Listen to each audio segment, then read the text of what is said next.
Halo semua, salam sejahtera Malaysia. Selamat datang ke channel Fels Lifestyle.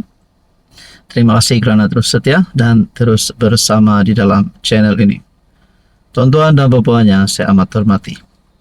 Diumumkan antara keputusan yang kita nantikan adalah berkaitan dengan pemilihan jawatan nombor 2 PKR.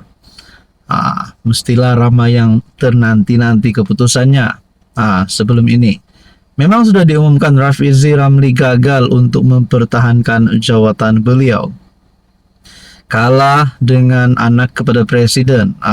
Jadi setelah kekalahan yang diterima oleh Rafizi Ramli ini, tiba-tiba pula saya menerima satu komen yang serius. Saya tidak pernah terima komen ini sebelum ini.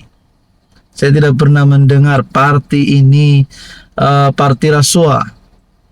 Nah, saudara-saudara, sekiranya Anda pernah mendengar parti PKR dipanggil sebagai parti rasuah, silakan komen di bawah. Tapi bagi saya, mungkin ini hanyalah pandangan ataupun hanya komen orang kampung, ataupun kita pun tidak tahu beliau ini siapa. Tapi melalui komen ini yang berkata 100%, ini melibatkan pilihan raya negeri Sabah 17. 100% Barisan Nasional lingkup di Sabah bersama-sama PKR. Dua-dua parti Malaya yang kaki rasuah. Nah, saya tidak tahu sejauh mana kesahihan komen ini, sejauh mana kebenarannya komen ini. Saya tidak cakap parti BN ini rasuah, saya tidak cakap parti PKR rasuah ataupun mana-mana parti rasuah. Tapi mungkin kita pernah mendengar ada dakwaan-dakwaan di luar sana, mana-mana pemimpin yang terlibat dengan rasuah, ada yang kata parti mereka juga rasuah. Tapi untuk PKR dan BN saya tidak tahu. Dan saya pun tidak tahu parti mana di Malaysia ini yang benar-benar rasuah. Siapa yang tahu? Jadi melalui komen ini saja, kenapa tiba-tiba muncul, tiba-tiba timbul komen ini yang berkata parti PKR pun rasuah. Sedangkan presidennya itu Perdana Menteri Datuk Seri Anwar Ibrahim, antara salah satu pemimpin ataupun mungkin one and only, tapi saya boleh katakan salah satu pemimpin yang benar-benar ingin memerangi rasuah di Malaysia. Nah, berkaitan dengan komen ini, adakah kita boleh juga cakap pembawaan kepada kemenangan Nurul Izzah yang membawa kepada PKR ini ditolak oleh rakyat Sabah? Nah, itu pun menjadi pertanyaan orang kampung juga. Jadi berkaitan dengan isu ini, berkaitan dengan komen ini, saudara-saudara, tuan-tuan, apa pula komen Anda? Silahkan komen di bawah. Halo semua, salam sejahtera Malaysia. Selamat datang ke channel Fels Lifestyle. Terima kasih kerana terus setia dan terus bersama di dalam channel ini.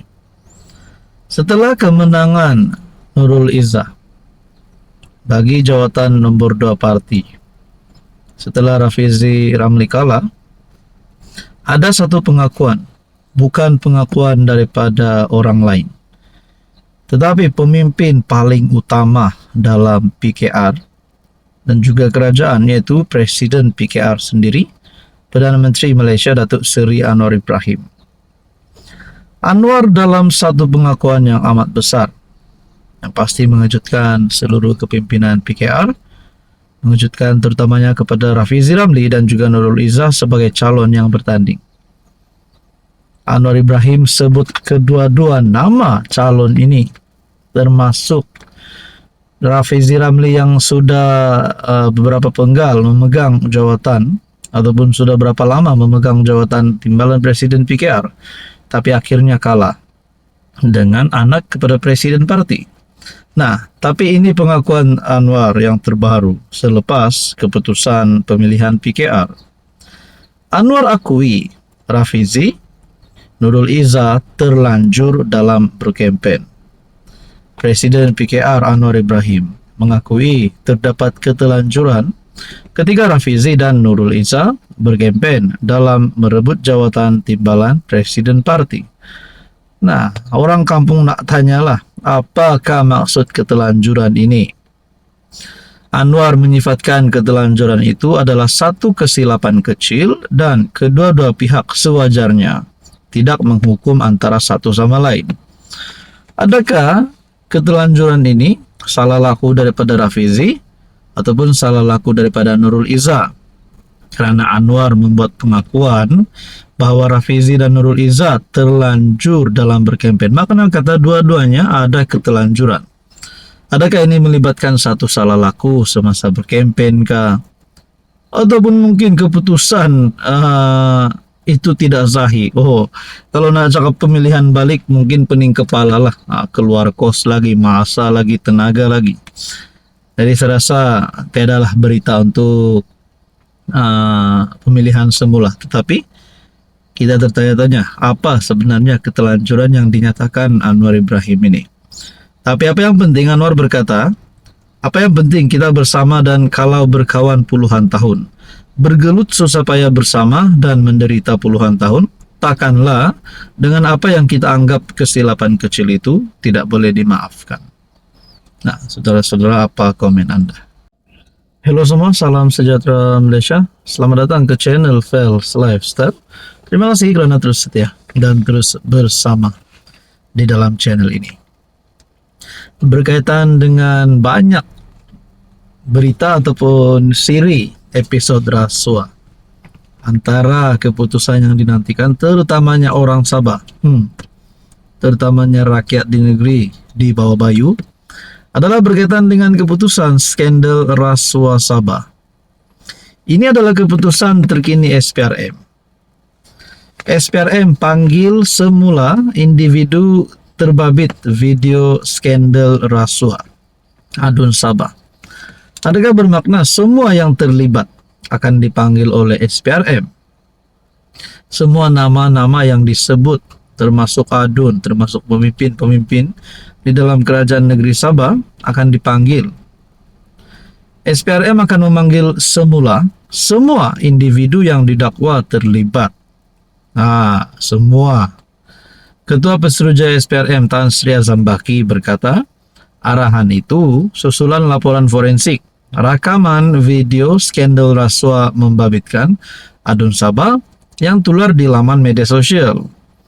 Laporan forensik rakaman video tular sudah siap dan diserahkan kepada pegawai penyiasat.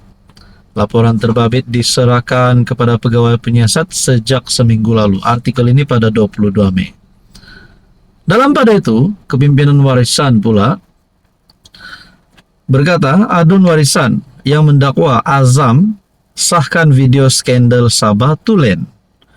Seorang Adun warisan berkata SPRM sudah mengesahkan, walaupun bukan secara langsung, bahwa klip video terkait dakwaan skandal rasuah sejumlah wakil rakyat negeri itu adalah tulen.